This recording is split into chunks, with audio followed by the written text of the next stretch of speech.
ഇടുക്കിയിൽ മകൻ അച്ഛനെയും അമ്മയെയും കൊലപ്പെടുത്തി. നെടുങ്കണ്ടം എഴുകുംവയലിലാണ് സംഭവം. എഴുകുംവയൽ പാറത്തറയിൽ ആന്റണി, ഭാര്യ വത്സമ്മ എന്നിവരാണ് കൊല്ലപ്പെട്ടത്. സിബി സി ജോസഫ് ഇടുക്കിയിൽ നിന്ന് വിവരങ്ങളുമായി ചേരുന്നുണ്ട്. സിബി, മകനെ എന്തായാലും പോലീസ് കസ്റ്റഡിയിൽ എടുത്തിട്ടുണ്ടെന്ന് മനസ്സിലാക്കുന്നു. എന്താണ് വ്യക്തമാവുന്നത്?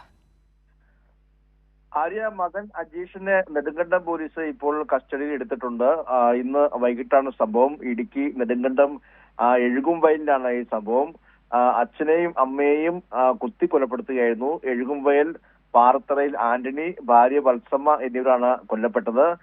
ഇതിൽ ഈ അനീഷ് ഈ മകൻ സ്ഥിരമായി ലഹരി ഉപയോഗിക്കുകയും വീട്ടിൽ വഴക്കുണ്ടാക്കുകയും ചെയ്തിരുന്ന ആളാണെന്നുള്ളതാണ് പോലീസ് പറയുന്നത്.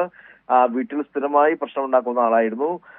ഇയാളെ പിന്നീട് ഈ ഡി അഡീഷണൽ സെന്ററിലൊക്കെ കൊണ്ടുപോയി ആക്കുകയും പിന്നീട് ഒരാഴ്ച മുമ്പാണ് ഇയാൾ ഈ ഡി അഡീഷണൽ സെന്ററിൽ നിന്നും വീട്ടിലെത്തിയത്. അതിനുശേഷം വീണ്ടും വീട്ടിൽ മദ്യപിച്ച് ബഹളം ഉണ്ടാക്കുകയും പിന്നീട് ഇത്തരത്തിൽ കൊലപാതകം ചെയ്യുകയുമായിരുന്നു എന്നാണ് പോലീസ് പറയുന്നത്. എന്തായാലും ഇയാൾ ഇപ്പോൾ കസ്റ്റഡി എടുത്ത് ചോദ്യം ചെയ്ത് വരികയാണ്.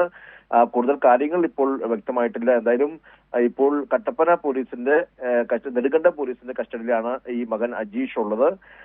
ഇന്നിപ്പോൾ രണ്ടുപേർ അച്ഛനെയും അമ്മയെയും കൊലപ്പെടുത്തിയ ശേഷമാണ് അജീഷിനെ ഇത്തരത്തിൽ പോലീസ് പിടികൂടിയത്.